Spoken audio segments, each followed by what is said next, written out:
Gene Deal and Suge Knight are officially joining forces. And let's just say, Diddy might be sweating bullets. In a jaw-dropping twist, Gene Deal claims Diddy has been moonlighting as an FBI informant for years, feeding the feds intel like it's Uber Eats, while allegedly covering up his role in Tupac Shakur's murder. But wait, it gets crazier. Gene says he's now a target for speaking out and was just attacked by Diddy's loyal supporters. Things are heating up fast. And honestly, Gene might need a superhero cape at this point just to stay safe. He's going to go to prison. And if he do, it'll be for something very, very small. It wouldn't be nothing what the people think. I don't think he's going to go nowhere long. And at the same time, you got to look at it. The best witness they had is Keefy D. Keefy D been an informant for a very, very long time. And Keefy D is getting ready to go to trial for the murder of Tupac. Keefy D said it. Everybody else know it. And Keefy D says the money came from Puffy, to keep Tupac and myself. So if they really wanted Puffy that bad, Keefy D would have cut a deal with them, down that stand, and broke it down. That would have been the RICO right there. That would have been murder for hire right there. And I got a lot of respect for you, Suge. I got so much respect for you, bro, because when this East Coast, West Coast walk could have been shutting down, Pac was living, Big was living, Eric B, Big D, y'all set up there and y'all was gonna set up a meeting. Everybody who had something to do with it was supposed to show up. And Puff refused to. You didn't, brother. You wanted this shit to be over with. Even though you didn't f with Puff, y'all wasn't dealing with each other no more. I remember when you and Pac was in the car behind the House of Blues. You was in the red Rolls Royce, Pac was in the white. I was in the car when Puff rolled up on you and said, yo, Suge, we got any problems down here? And you said, bro, I don't know any problems you got. That was even after Jake was. You said, brother, I don't know any problems you got. Suge Knight and Gene Deal are pretty much the last two people in the music industry who actually know what went down the night Tupac was shot. Suge was literally in the car when the bullets started flying. And Gene, he was allegedly hanging around Diddy while the whole thing was being planned, like the world's worst group project.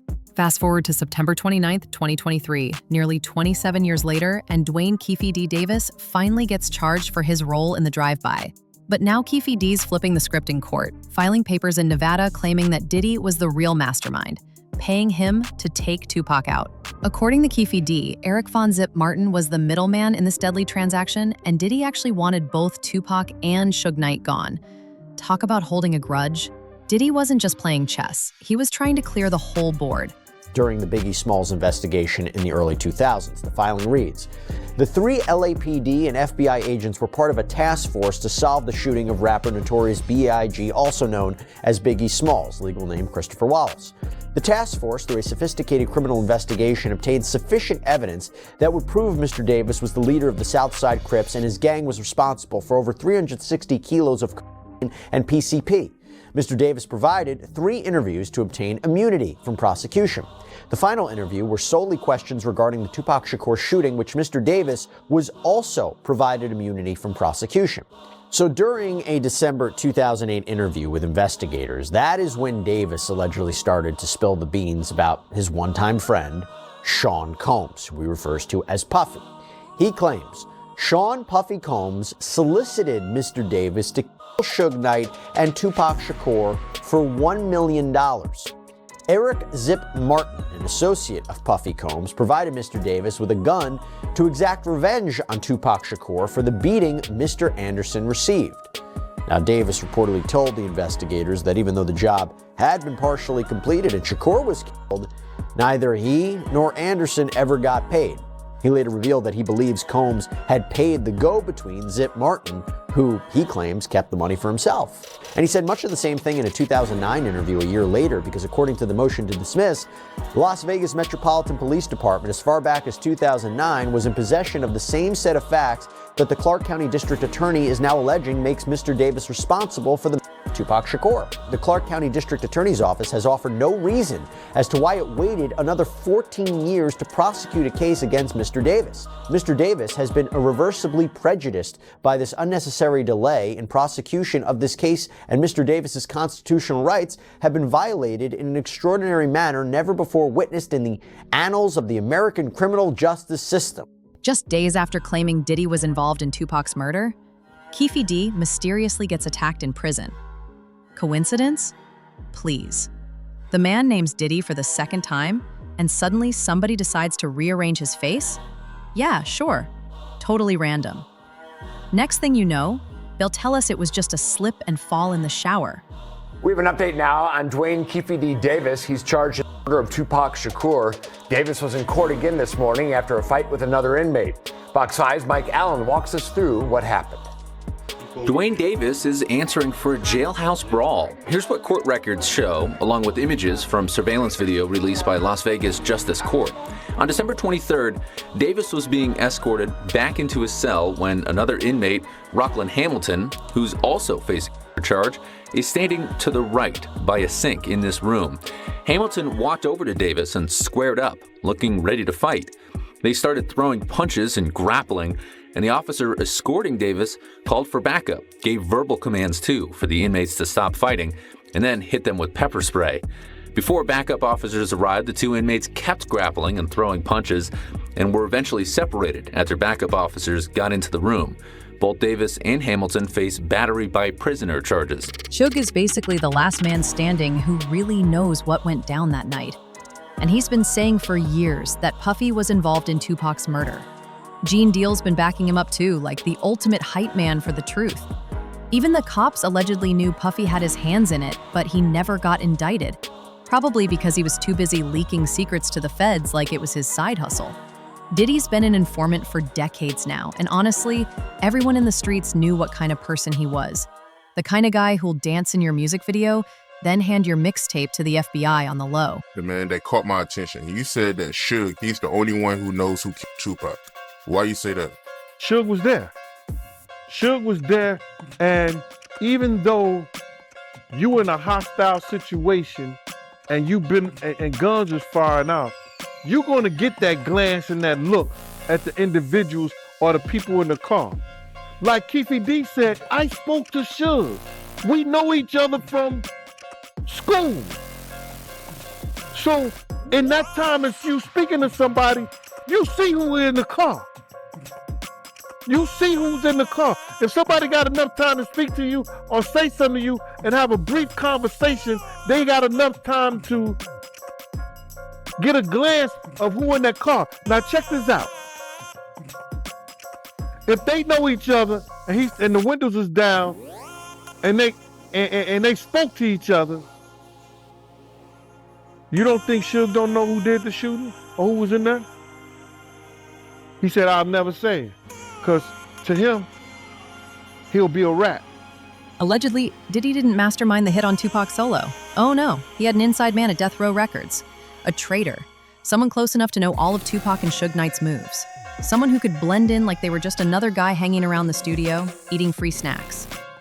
This so-called double agent allegedly played tour guide for the hit, feeding info like, yep, Tupac's gonna be in Vegas this weekend. Here's the car, here's the entourage, and oh, don't forget he likes to stop for snacks on the way. Basically, they were the world's worst friend and the ultimate human GPS. The shooter, the person who shot Tupac, did you get to see their face? And was this a person that worked for Death Row? Yeah. What I would say is this. I'm not calling a certain person Judas. Whereas names could go with those people are Judas. I know more than one person involved in the assassination. And respectfully, I would say that I gave the husband, I gave the wife, and by the way, they're black people. I stand on my blackness because I am black. So out of respect to them and their project, you the homie, which you gonna have to wait to see what really happened when they put it out. That's all I can say about that part. But there's no secrets. Testified that he saw, and he was overworked, and that he saw things that just didn't make sense, and that he had to run down on Suge Knight, or would have if Suge Knight would have actually been there. I was thinking about that. If all of this stuff is true, Suge Knight ain't had nothing on Diddy. What you mean? You think so? Suge Knight has always been known as the boogeyman of hip hop. But if all of this stuff is true, Suge ain't had nothing on Diddy. Oh, you mean as far as the type of person they are? Being a boogeyman. Yeah. I don't know. Like bad boy for real. If the FBI really wanted to, they could have had Diddy behind bars faster than he can say, take that, take that. I mean, the man was out here spilling illegal details on live TV like it was an episode of Drink Champs. The feds have a 98% conviction rate, over 30 witnesses lined up against him, and yet, Diddy didn't even testify and still moonwalked past all the serious charges. This conviction is just for show. Like one of those reality TV eliminations where no one actually goes home. Diddy's going to get away with everything, and he knows it. At this point, he's probably already working on a new song called Can't Stop, Won't Stop. If the answer was there, how could you not say they don't want to see Puffy get life? The FBI is the most powerful people in the world. They're government. They have great prosecution people. Look at the prosecution rate. I think it's maybe 92, 98%. If you was just looking at it, you wouldn't think the prosecutors, as great as they are, that they was really trying to get this man off the streets.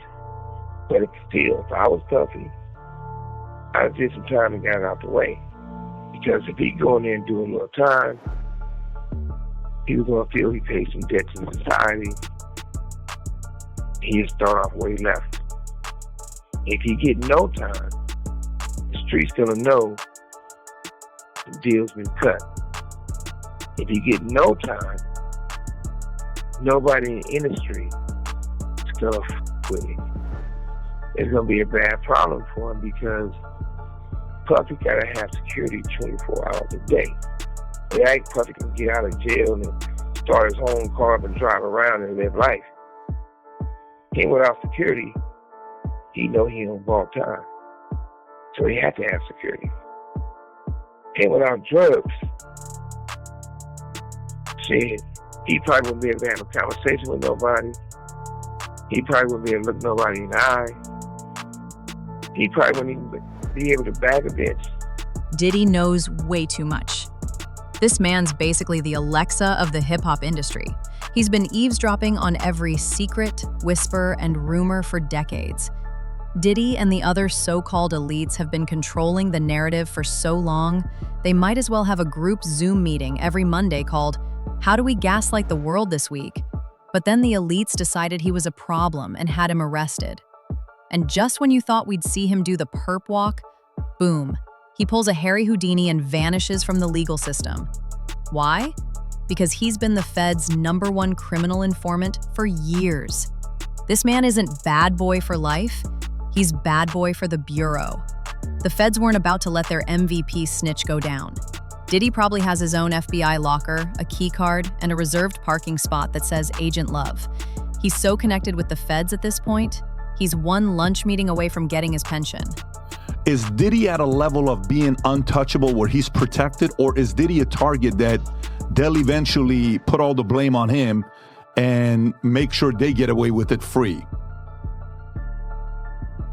I mean, he's definitely going to be the black motherfucker in the bag. Because you gotta realize one thing. That boy life is dangerous. And his life isn't, he's just not dangerous with the shit they said he was doing, but he's in danger. he know too much. One thing you gotta realize is he probably having a conversation right now with the higher ups and everybody else to figure out how it's gonna work itself out, because he know all the secrets. And if he gets to run his mouth, it could be a bad look. I look at it like the most important thing is the industry need to be built over. You have all these executives because somebody was their father, their grandfather, or all these type of stuff, and they don't give people the opportunity to grow and learn. I know when I first started in this business, it wasn't a machine. I had to be the machine. I had to figure out how to get my songs on the radio. Because at that time, they was getting 5%, and they got 10%, those Papa Champagne bottles. I went from 95% of the songs you hear on the radio was my songs into 97%. So you have to really do all this thing and really do the work. And once the work... Gene Deal has been airing out Diddy's dirty laundry for years now. And apparently Diddy's had enough of being dragged through the mud. He's not about to risk a second trip to jail, so now he's on his Silence Gene by Any Means Necessary tour. Just a few days ago, Gene got jumped by Diddy supporters, aka the Bad Boy Goons Club, and allegedly, that was just the opening act. In a recent video, Gene even said Diddy had sent men after him and wanted him gone. At this point, Gene's living life like a Grand Theft Auto mission. Every corner he turns, somebody in a shiny suit might pop out. If Diddy's really behind this, he's out here playing real-life Survivor, hip-hop edition, and Gene's the last man standing. I'm not the type of dude that you can come up on like Bro, listen. We out here to get content. You're not gonna tell me what to do. You can't come up on me. Bro, listen. If you come up on me, I'm gonna knock you the out. That's what I say. You gonna do what? That's what I say. That's what I say. No, bro, shit. It came to light for y'all that this dude wanted me dead way before I came to YouTube. Because I was having meetings with serious dudes in the street. And he refused to sit down. So what did he do? He tell his security team. He didn't tell the NYPD officers. He didn't tell the Department of Correction officers. He didn't tell none of the parole officers or anybody he had working for him that was officers. He told street dudes who had did dirt in the street. When y'all see Gene, y'all do him dirty. Y'all beat him up. He ain't tell him to beat me up. What I look like getting beat up? What a grown man look like, somebody smacking him around, hitting him and all this shit like that. I ain't taking no ass whooping. I ain't took an ass whooping since the fucking doctor spanked me on my fucking ass. I ain't took an ass whooping since my mom and my daddy. When they stopped taking it, I guess I'm got amnesia. I don't know what an ass whooping look like or feel like. What he look like telling somebody to whoop my ass? He didn't tell him that. He wanted me in the dirt and was trying to rock me to sleep. He knew where I was at. Gene isn't the type to back down from a fight. And unlike Diddy, he's not afraid to get his hands dirty, literally. This man's been calling out Diddy's crimes for years now. If scaring him was that easy, he would have quit a long time ago, packed up his receipts, and started a gardening channel on YouTube. But nope. Gene has made it clear he doesn't care what happens to him, as long as he goes out speaking the truth. You can't silence a guy who's not afraid of death. He's basically walking around like, oh, you're gonna kill me? Cool, but let me finish this sentence first. Diddy's out here playing chess, and Gene's playing I dare you. He say, yo, you got questions to answer. And for who? I said, if you want me to answer questions, do an interview. I got a booking number, then you do an interview. I answer any of your questions. I ain't got no problem of answering anything that you want to know. All you got to do is pay my fee and I'll be there. He said, well, you ain't going to tell me how to get the contact. And as soon as he said that, and he came like he was coming close to me, I took it back to 92. Wu-Tang. Protect your neck. And that's all I'm going to say. I took it back to that. I took it back to 1992 Wu-Tang. Protect your neck. and he know what I'm talking about. Then when I did that, the next thing you know, a girl came, the guards started coming and stuff like that, and he told the guards, yo, watch the camera, he hit me. That's what he said to the guard. So one guard was like this, one guard got in front of me and I moved, he said, yo, Gene. He said, yo, Gene, because he know me. He said, yo, Gene, you could just knock me down, bro. Just take a couple of days and get up out of here. And so I was leaving. So he ran and got his camera, and then somebody called my name. He called my name like that. I turned around and I just said to him, I said, yo, bro, I'm not that dude that you could just run up on. I'm not that dude that you could say whatever you want to say. I'm a grown man. You understand? I'm not that dude that you could say whatever you want to say to, because if you run up on me, I'm going to knock you the F out. And that's how that went, bro. And there's nothing I'm proud of. You understand? But you don't talk to grown men. I don't care what kind of YouTube show you got. I don't care what kind of, you want to go viral, you want to do this and you want to do that. You conduct yourself as a gentleman. You want to call yourself a reporter. You don't see all the reporters who went to school. You don't see all the reporters who got their degrees, who got, you know, who worked up the ladder to become who they are, yelling and screaming and cursing and saying all kind of crazy shit to people. You don't see that. But if that's what you choose to do, you choose to do that, bro. Roger Bonds, Diddy's former bodyguard, just confirmed that Diddy straight up told his security team to get rid of Gene Deal. According to Roger, Diddy's been sending men after Gene since 2008, because apparently Diddy's the type to hold a grudge like it's a Grammy. But Gene was never just a bodyguard. He was a front row witness to everything. He saw the parties, the abuse, the manipulation. Basically, he was living in a 24/7 TMZ episode. Gene was speaking out way before the FBI ever started sniffing around. He's watched Diddy mistreat women, bully artists, and flex his power behind closed doors like he was some kind of hip-hop Bond villain.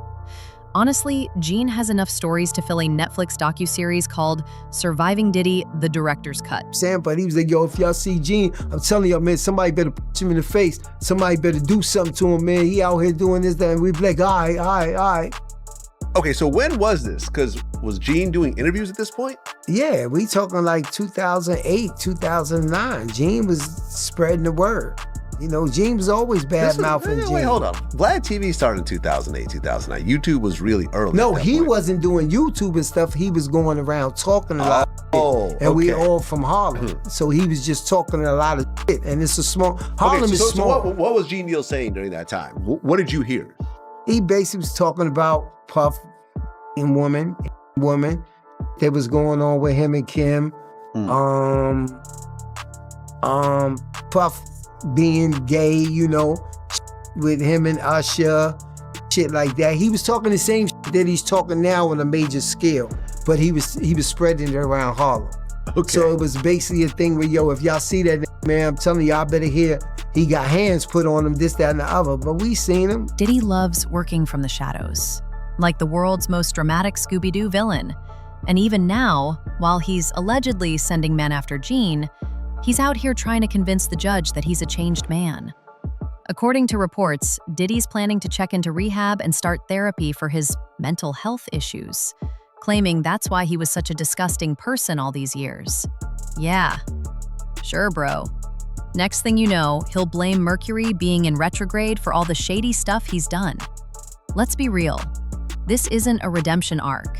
It's PR 101. Diddy in rehab is like Voldemort going to Hogwarts counseling. We all know it's not gonna fix the problem. Gene Deal, happy to have you back on the platform, man. October 3rd, man, we're gonna find out if Diddy do time or not. But I do wanna ask you, how you feel about this program that he enrolled into? Well, the programs that they put him in is because of he's getting close to release, or he may be released. So the Bureau of Prisons for the federal government has to give him a program based on his crime that he committed. You know what I'm saying? He did commit a crime. He is going to jail for committing a crime, but the time is going to be based on his pre-sentence report. So now, in the pre-sentence report that the probation officer, the federal probation officer do, they go by the history. If he had any criminal history, they go by the criminal history. They go by the history, the crime. They go by what the victim statements and all that, and they do this report that they submit to the judge. And submitting that report to the judge is gonna have what they believe based on the guidelines of the prison system, the guidelines of the correctional sets up based on what the time he'll do based on the crime. Now, the crime, and let's get this straight, the crime that he committed is based on the Mann Act. And that ranged anywhere from probably 22 to 54 months. Probably 22 to 54 months. This whole rehab move, yeah, total sham. Diddy just wants the judge to think he's a brand new man. Every criminal pulls this card before sentencing. It's like the get out of jail free card from Monopoly, except with a yoga mat and fake tears. Allegedly, Diddy's hoping the judge will buy it and go, wow, he's really changed. But let's be real. Bad mental health doesn't turn you into a full-blown supervillain who ruins lives for decades. That's not depression, that's straight-up Bond villain energy. Diddy's just desperate to get out, and at this point, he'll tell any lie he can. Next thing you know, he'll be saying he's a vegan monk who rescues puppies on the weekends. I don't give a flying F about it. You know what I'm saying? Because it's just a facade. It's some bullshit. You know what I'm saying? He had enough money way before he got to jail. If he wanted to do something to get himself right, to get off drugs, he could have got the best doctors. You understand? He could have gotten the best treatment facility. If he wanted to stop beating women, he could have got some psychological help. He could have bought the best that money could buy.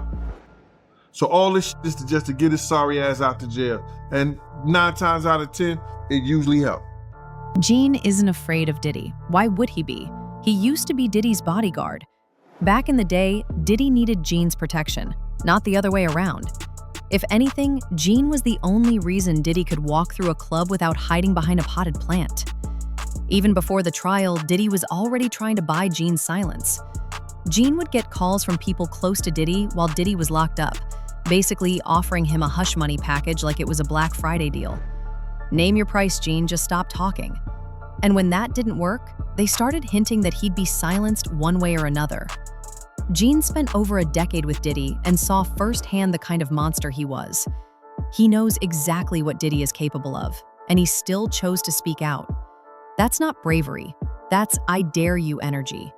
Gene's basically walking around like the one guy in a horror movie who refuses to run from the killer. I'm not gonna worry about somebody that I bodyguard. And God knows I could bodyguard myself with his blessings. I could bodyguard myself with his blessings, bro. I'm not worried about that. Nothing beats an ambush, and I know that. But I'm not worried about his shit. People just need to talk about something. They want to have something to say, man. Oh, Gene gotta be worried, so like that. So, shouldn't I have been worried when he was out here on the street? When he was out here on the street, I should have been worried. Yo, bro, August the 14th, 1999, high-speed chase in Harlem. You understand? How I didn't know that he didn't send nobody after me then. Because niggas do that shit. They'll send somebody at you. I've seen dudes that do shit and they have niggas right there in the same clique and they didn't even know he did it. So how I know those 4 guys, 5 guns to my head wasn't sitting by him. When Roger Bonds come and say later that Diddy wanted something done to Gene Deal. How I know? Diddy might scare everyone else with his money, muscle, and mafia cosplay. But Gene? Nah. Gene spent over a decade protecting Diddy. He knows exactly who he is. A coward who can't even fight his own battles without sending a small army of backup dancers turned goons. And Gene isn't afraid of someone like that. He's not running, not hiding, not even checking over his shoulder. He's basically standing in the middle of the street like, go ahead, make a move. I'll wait. Gene's got the kind of energy where you just know he'd finish his sandwich and then deal with the drama. Diddy tried to silence you or tried to get you to stop talking about him. This is relayed to me by Kirk Burrows. This guy is like this with Diddy. You seen him on Drink Champs with him. You see him walking the streets in Miami with him, the whole 9 yards. So I'm saying to him, what does he want to talk to me for? He ain't got nothing to say to me. He said, yo, Gene, he said enough is enough. You know what I'm saying? Enough is enough to what? And I told Kirk Burrows, I said, yo, if he wanted, I said, he don't want to talk to me for himself. He wants to talk to me for Diddy. And I ain't got nothing to say to him. He ain't said enough is enough to Wolf's mother when he cursed out and told her all kinds of. Did he say enough is enough to Big's mother? What do you mean enough is enough? And that's how that conversation went. How did you feel about it after you were done? I felt that, like, because they must have got at Kirk Burrows, because Kirk called me with the bullshit.